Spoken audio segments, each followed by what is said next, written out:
Hello, and welcome back to Code Your English, the channel where you improve your English while discovering powerful ideas that can transform the way you think, work, and live. I'm truly excited to have you here. So let me ask you a question. Have you ever wondered why some people seem to transform their entire lives while the rest of us stay exactly where we are year after year, telling ourselves that things will be different starting tomorrow? Do you really believe that the people who reach their goals are simply more talented, more disciplined, or more motivated than everyone else? What if I told you that almost none of that is true, and that the real difference between the life you have and the life you want isn't hiding in some dramatic, life-changing decision, but in something so small that you probably overlook it every single day?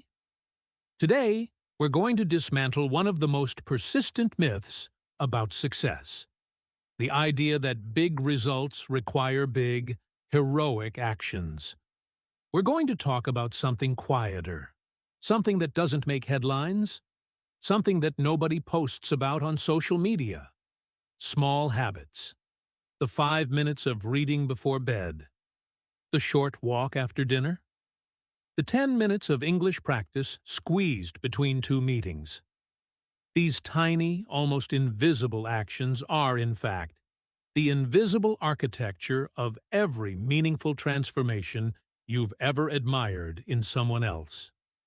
By the end of this episode, you're going to understand exactly why small, consistent actions outperform occasional bursts of motivation, and, more importantly, you're going to walk away with a clear, practical sense of how to apply this to your own life, whether your goal is fluency in English, better health, more financial stability, or simply becoming a person you're proud of.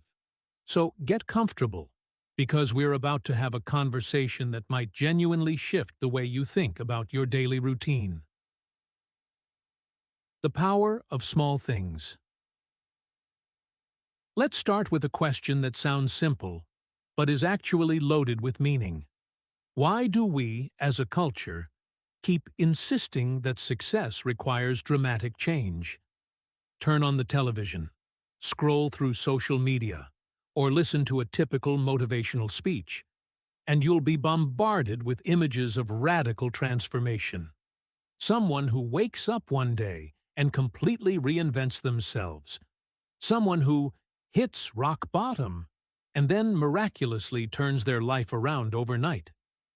These stories are seductive because they're exciting, but they're also deeply misleading because they hide the real mechanism behind almost every success story: repetition. The truth, which is far less cinematic but infinitely more useful, is that successful people are rarely defined by a single extraordinary moment. Instead, they are shaped slowly and quietly by what they choose to do or not do every single day. Reading 5 pages of a book might not feel like much in isolation, but over a year, it adds up to several complete books. Walking for 15 minutes doesn't look impressive on its own, but done consistently, it becomes the foundation of genuine physical fitness. Saving a small, almost insignificant amount of money each week eventually builds real financial security. Practicing English for just 10 minutes a day might feel too small to matter, and yet, months later, you find yourself understanding conversations you once found impossible to follow. This is the paradox at the heart of small habits. In the moment, they feel almost pointless. 10 minutes of speaking practice can seem laughably insignificant when your goal is fluency. But that feeling of insignificance is precisely what makes small habits so powerful, because it's exactly what allows us to actually do them day after day, without burning out. Nobody feels overwhelmed by the idea of reading 5 pages. Nobody dreads a 15-minute walk. And that low barrier to entry is what makes long-term consistency possible. I want you to sit with a question for a moment, because it's the question that this entire episode is built around. What if the life you want, or the life you're afraid of ending up in, is being built, brick by what you repeatedly do every single day? Not by your biggest decisions, not by your New Year's resolutions, not by the dramatic promises you make to yourself at 2 a.m. when you can't sleep, but by the quiet, repetitive, almost boring choices you make in ordinary moments. That's a slightly unsettling thought, isn't it? But it's also, in a strange way, incredibly liberating. Because if small actions build big outcomes, then you don't need a miracle. You just need to get the ball rolling. Today, in some small, manageable way. Stop waiting for the perfect moment. Here's something I've noticed, both in my own life and in the lives of the learners I work with every day. Small habits don't just produce results over time. They also make it dramatically easier to start in the first place. And starting, as it turns out, is often the hardest part of any meaningful change. Think about the excuses we tell ourselves. I'll start on Monday. I need more time before I can really commit to this. I need to learn a bit more first, and then I'll begin properly. I'm just not ready yet. Sound familiar? These phrases are so common that they've almost become a kind of universal language among people who want to change something in their lives but keep delaying the moment when they actually begin. What's fascinating, and a little uncomfortable to admit, is that perfectionism often disguises itself as preparation. We convince ourselves that we're being responsible, that we're simply making sure we're fully ready before we commit. In reality, we're often just avoiding the discomfort of an imperfect first step. There's a meaningful difference between wanting to change and actually creating a system that makes change possible, and most people never move from the first category into the second. Let me tell you about a student of mine, Elif, who wanted to become fluent in English for years, genuinely wanted it, in the way that keeps you up at night, imagining a different version of your life. But every time she thought about practicing, she pictured an idealized version of the process. 2 uninterrupted hours a day, a quiet room, complete focus, maybe even a notebook full of perfectly organized vocabulary. Because that vision felt unattainable in her actual busy life, she kept postponing it. Weeks turned into months, and months turned into years, and the fluency she dreamed of stayed exactly where it had always been, in her imagination. Everything changed when Elif stopped waiting for those 2 perfect hours and instead committed to just 15 minutes a day, first thing in the morning, before her mind had the chance to talk her out of it. 15 minutes felt almost embarrassingly small compared to her original plan, and that was exactly the point. It was so small that she had almost no excuse not to do it, even on her busiest, most exhausting days. And within a few months, something remarkable happened. Not perfection, but progress. Real, measurable progress, built entirely on a habit she once considered too small to matter. This brings us to a principle worth remembering. Make the habit so small that you have almost no excuse not to do it. Not because small is inherently better than big, but because small is sustainable. And sustainability is the one ingredient that dramatic all-or-nothing plans almost always lack. So here's a question I'd like you to genuinely sit with. Maybe even pause the episode for a moment to think about. What is it that's actually stopping you from starting? Is it truly a lack of time? Or is it a fear that your first attempt won't be good enough? Consistency beats intensity. If there's one idea I want you to carry with you long after this episode ends, it's this. You don't need to do everything. You simply need to keep showing up.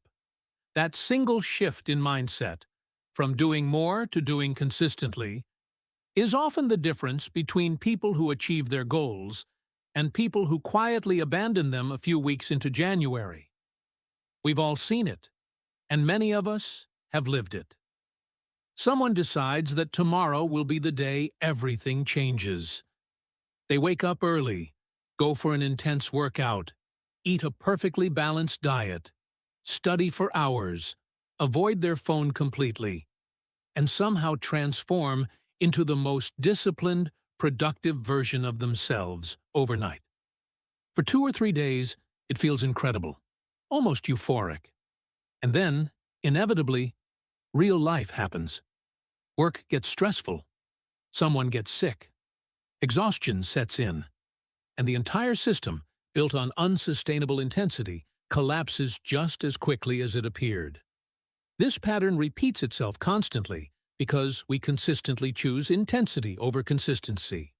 We set goals like exercising for 2 hours a day, studying for 5 hours straight, completely overhauling our diet overnight, or suddenly waking up at 5 in the morning after years of sleeping until 8. These goals sound impressive, and there's something emotionally satisfying about announcing them, but they almost always depend on a finite resource: motivation. And motivation, by its very nature, fluctuates.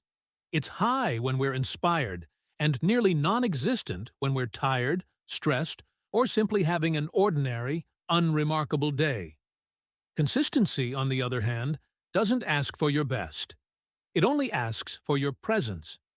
One meaningful English conversation a day. 10 pages of reading, no more, no less. One useful skill, practiced repeatedly, even imperfectly. These commitments are modest enough to survive contact with real life, with bad days, busy weeks, and the inevitable moments when motivation simply refuses to show up. There's something else worth acknowledging honestly here. Everyone, without exception, eventually misses a day. You'll get sick, or overwhelmed, or you'll simply forget. This is not failure. It's part of being human, and pretending otherwise sets you up for unnecessary guilt. The real danger isn't a single missed day. The real danger is what happens after that missed day, when a small lapse spirals into a much longer break simply because you've decided, subconsciously, that you've already ruined your progress. Missing one day is not failure. Turning one missed day into a month is the real problem. So the next time you feel discouraged because you skipped your English practice yesterday or didn't stick to your plan this week, I want you to remember this section. The goal was never perfection. It was never about a flawless streak. It was always about returning, quietly, without drama, without self-punishment, to the small, consistent habit that actually moves you forward. Small habits build your identity. So far, we've talked about small habits mainly in terms of results: books read, kilometers walked, money saved, vocabulary learned. But there's a deeper, more psychological layer to this conversation that I think deserves just as much attention, because it might be the most powerful reason of all to take small habits seriously. Habits don't just change what you do. They change how you see yourself.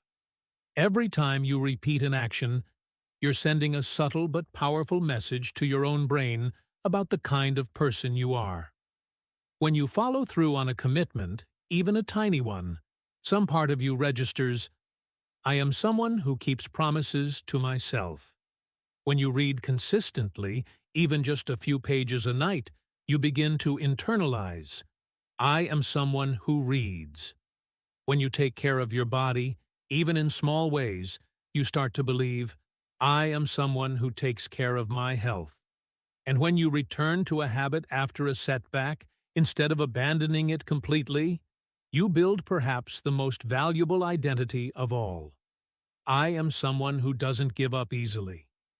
This is a fundamentally different way of thinking about change than the one most of us grew up with. Most of us focus on outcomes. I want to become confident. I want to become fluent. I want to become disciplined. But outcomes, by definition, live in the future. And it's very hard to feel motivated by something that hasn't happened yet. Identity, on the other hand, is built in the present, through action. Compare, I want to become confident, with I practice speaking every day, so I am becoming someone who communicates confidently. The second sentence isn't just more accurate, it's more empowering, because it's grounded in something you're actually doing, right now, rather than something you're hoping will eventually arrive. I think about my student Thomas here, who used to describe himself, almost automatically, as not a confident speaker. It wasn't a passing comment. It was something he genuinely believed about himself, a kind of quiet self-doubt that shaped how he approached every conversation in English. But self-doubt, like confidence, needs evidence to survive. Every time Thomas avoided speaking practice because he wasn't ready, he unintentionally reinforced that old identity. And every time he showed up anyway, nervous, imperfect, occasionally stumbling over his words, he built a small piece of counter-evidence against that belief. Over time, those small pieces of evidence accumulated into something undeniable. Proof that he was, in fact, capable of communicating with confidence, even if it didn't feel that way at the very beginning. This is worth reflecting on honestly. So let me ask you directly, what kind of person are your daily habits currently training you to become? Not the person you hope to become someday, but the person your actual, repeated behavior is quietly shaping, day after day, whether you're paying attention to it or not. The compound effect. Why tiny progress matters. Now let's talk about something that explains why small habits often feel disappointing in the short term, even though they're remarkably powerful over the long term. A concept known as the compound effect. In simple terms, the compound effect describes how small, consistent improvements accumulate over time to produce results that are far larger than they initially appear to promise. Here's the challenge, though. Progress driven by the compound effect is almost always invisible at first. Think about planting a seed. You water it, you give it sunlight, you do everything correctly, and for what feels like an unreasonably long time, absolutely nothing seems to happen above the surface. Meanwhile, beneath the soil, roots are forming, the essential invisible foundation for everything that will eventually grow. The same pattern applies to saving money gradually, to learning new vocabulary a little at a time, or to building physical strength through repeated modest effort. In every case, there's a frustrating middle stage where you're doing everything right, and yet the results remain stubbornly, almost mockingly invisible. This is precisely the stage where most people quit, and it's genuinely one of the saddest patterns in human behavior, because it usually happens right before visible progress begins. Effort feels wasted. The mirror doesn't seem to reflect any change. Your English still feels clumsy in conversation, and it becomes tempting to conclude that the whole approach simply isn't working. But this is exactly where the difference between immediate results and long-term transformation becomes clear. Immediate results are satisfying, but shallow. Think of a temporary diet or a single intense study session before an exam. Long-term transformation is quieter, slower, and dramatically more durable. But it demands patience precisely during the stage when nothing seems to be happening. What's rarely discussed, though, is that the compound effect works in both directions. And this is the uncomfortable part of this conversation.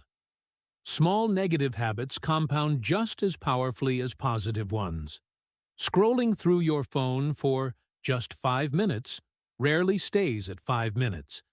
And even when it does, those repeated 5-minute intervals steal hours of focus and energy from your week without you ever noticing the theft in the moment. Constantly postponing small tasks doesn't just delay them, it trains your brain to associate discomfort with avoidance rather than action. Sleeping too late, night after night, doesn't feel catastrophic on any single evening, but it slowly erodes your energy, your mood, and your ability to show up fully for your goals. Avoiding difficult conversations doesn't make tension disappear. It simply allows it to accumulate quietly until it becomes unmanageable. So here's a question worth sitting with, even if it feels slightly uncomfortable. If your current habits, all of them, not just the ones you're proud of, continued exactly as they are for the next 5 years, where would they actually take you? Would that trajectory bring you closer to the person you want to become? Or would it carry you further away? One small, seemingly harmless choice at a time. Design your environment. Don't rely only on willpower. Let's address something that trips up even the most motivated people: the widespread belief that willpower alone is enough to sustain a habit. It isn't. And understanding why can be genuinely liberating because it removes an enormous amount of unnecessary guilt from the equation. Willpower behaves less like a fixed personality trait and more like a limited daily resource, one that gets depleted by stress, poor sleep, difficult decisions, and the countless small frictions of everyday life.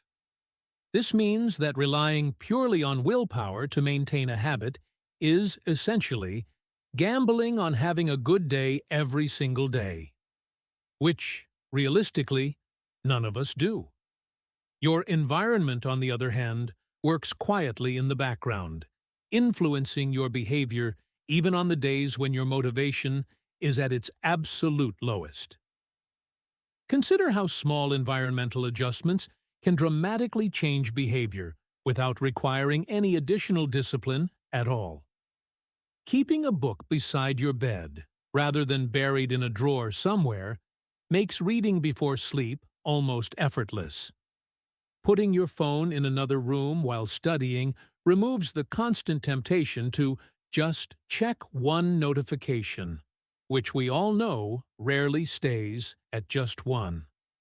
Preparing your workout clothes the night before eliminates an entire layer of morning resistance, because the hardest part of exercising is often simply getting dressed for it.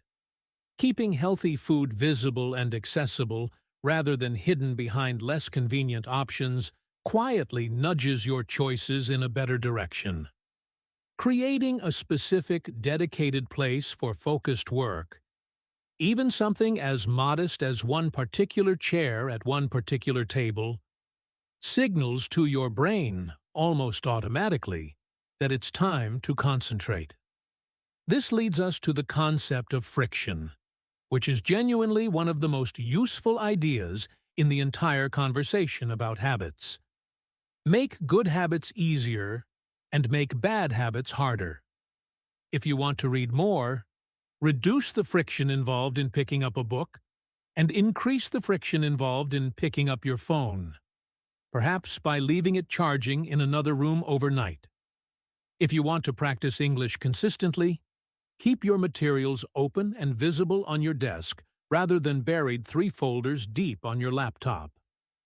Small adjustments to friction produce disproportionately large changes in behavior, precisely because they operate below the level of conscious decision-making. It's worth acknowledging, too, how much harder this has become in a world engineered specifically to capture our attention. Modern digital environments are designed, quite deliberately, to make distraction the path of least resistance, which is exactly why successful people don't necessarily possess extraordinary, superhuman self-control. What they often have, instead, is a carefully designed system that removes the need for constant willpower in the first place. They've simply made their good habits the easy choice. So take a moment to honestly evaluate your own surroundings, physical and digital. Does your environment support the person you want to become? Or is it constantly, quietly pulling you in the opposite direction? The habits that protect your mind. Up to this point, we've focused primarily on habits related to achievement: reading, exercising, practicing English, building skills. But there's another category of habits that deserves just as much attention, even though it rarely gets discussed in typical productivity conversations. Habits that protect your mind, your emotional balance, and your ability to actually enjoy the progress you're making. Consider the value of spending a few quiet minutes before starting your day, before notifications, obligations, and other people's expectations begin competing for your attention. Consider the simple act of writing down your thoughts, not to produce anything polished or profound, but simply to create some distance between yourself and the noise inside your head. Consider practicing gratitude, not in a forced, performative way, but honestly, even if it's something as modest as recognizing one genuinely good moment from your day. Consider taking breaks before burnout arrives, rather than only after exhaustion has already taken hold. Consider limiting unnecessary comparison, particularly the kind fueled by social media, where you're constantly measuring your unedited daily life against someone else's carefully curated highlight reel. Consider having meaningful conversations, spending deliberate time away from screens, and reflecting on your mistakes with curiosity rather than harsh judgment. These habits rarely make it into typical success narratives, largely because they don't produce visible, measurable results in the way that finishing a book or completing a workout does. And yet, without them, ambition becomes exhausting rather than energizing. Self-doubt accumulates quietly. Stress compounds in the background.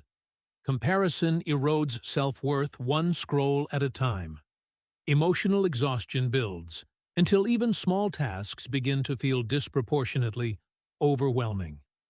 I want to gently challenge a very common but ultimately misleading assumption here: the idea that a successful life is automatically a busy life.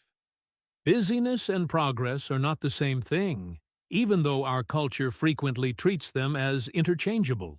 You can be extraordinarily busy, constantly moving, constantly occupied, constantly exhausted, while making almost no genuine progress toward anything that actually matters to you.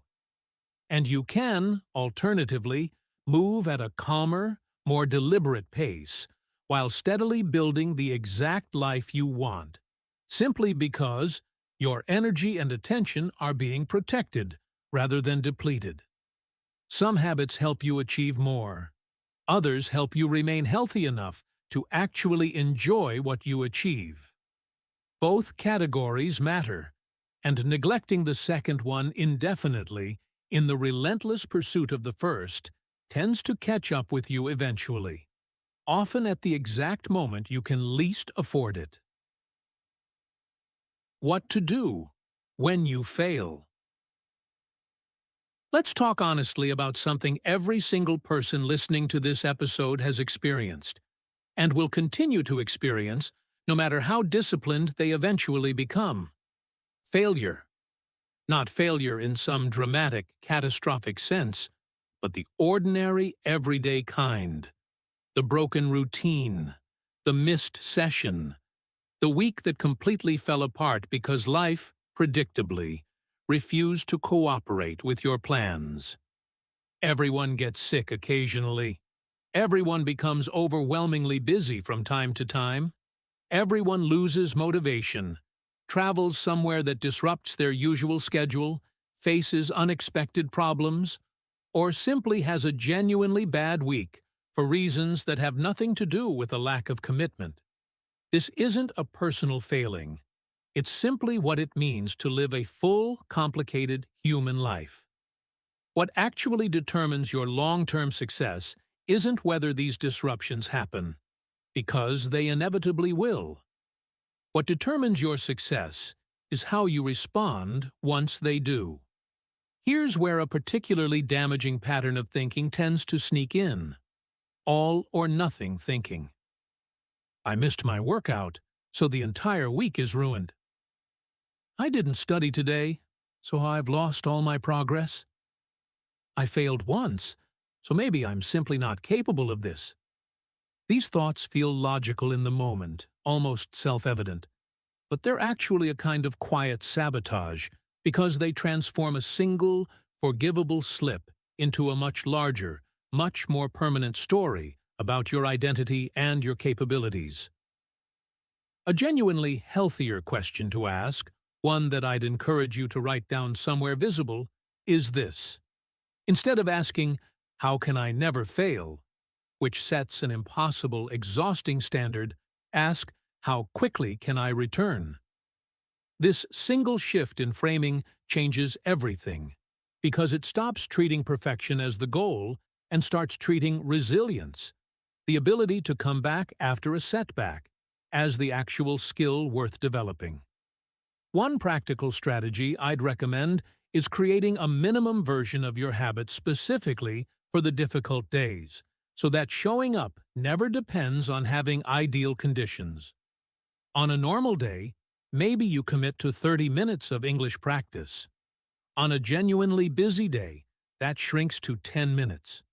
On an exhausting, overwhelming day, it might shrink further still, to just 2 minutes, or even a single sentence spoken out loud. The specific number matters far less than the underlying principle. The goal was never perfection. The goal is maintaining the connection with the habit, keeping the thread intact, even when you can only offer it a fraction of your usual effort. So here's a question worth reflecting on, honestly, ideally without judging your own answer too harshly. When you fall out of a routine, what's your instinctive reaction? Do you criticize yourself, replaying the failure, and reinforcing the story that you're simply not disciplined enough? Or do you, calmly and without unnecessary drama, simply begin again? Your small habits are creating your future. We've covered a lot of ground together in this episode, so let's bring it all back to a single central idea. Extraordinary results almost always have remarkably ordinary beginnings. Every fluent English speaker you admire started with a first, imperfect conversation. Every author started with a first, unremarkable page. Every physically strong person started with a first, unimpressive walk or workout. There was no secret shortcut, no dramatic overnight transformation. Just small, repeated actions that eventually compounded into something that, from a distance, looks almost miraculous. I want to gently discourage you from doing something that's tempting right after listening to an episode like this one. Don't try to redesign your entire life overnight. That impulse, understandable as it is, usually leads directly back to the same unsustainable intensity we discussed earlier. An ambitious burst of motivation that collapses within a week or two, leaving you feeling worse than before you started. Instead, I'd encourage you to choose just 1 or 2 small habits. Nothing more. Make them specific rather than vague. Not, "I'll practice more English," but, "I'll speak out loud in English for 10 minutes every morning." Make them realistic enough to survive your actual, busy, imperfect life, not the idealized version of your life that exists only in your imagination. Focus on becoming consistent rather than becoming perfect, because consistency, unlike perfection, is genuinely achievable by anyone willing to keep showing up. And remember that these small habits don't exist in isolation. They connect directly to your identity, your confidence, your relationships, your health, your learning, and ultimately, your entire sense of who you are becoming. That connection is what transforms a simple daily action, like 10 minutes of English practice, into something with real, long-term weight. I want to leave you with one final reflection before we close, and I'd genuinely encourage you to sit with it rather than rushing past it. Imagine meeting yourself 5 years from now. What would that future version of you thank you for starting today? Not next month, not when things settle down, not after some imaginary perfect moment arrives. Today, in whatever small, specific, achievable form that starting point takes. Give yourself permission to begin small. Not because small is easy, but because small is sustainable. And sustainable is what actually changes a life. One quiet, unremarkable day at a time. Your challenge. Here's what I'd like you to do before our next episode. Choose one habit. Just one. Make it small enough that you have no real excuse to skip it. Make it specific enough that you know exactly what doing it looks like. Make it easy enough to repeat tomorrow and the day after that, even on a difficult day. And then, quite simply, show up again. Let's talk. I'd genuinely love to know, what is the one small habit you're going to commit to after listening to this episode? And what's the tiniest, most realistic version of it you could do even on your busiest day? Leave your answer in the comments. I read every single one, and I'll be sharing some of my favorite responses in our next episode. Until then, take things one step at a time, be patient with your own progress, and I'll see you in the next episode. Keep showing up. That's genuinely all it takes.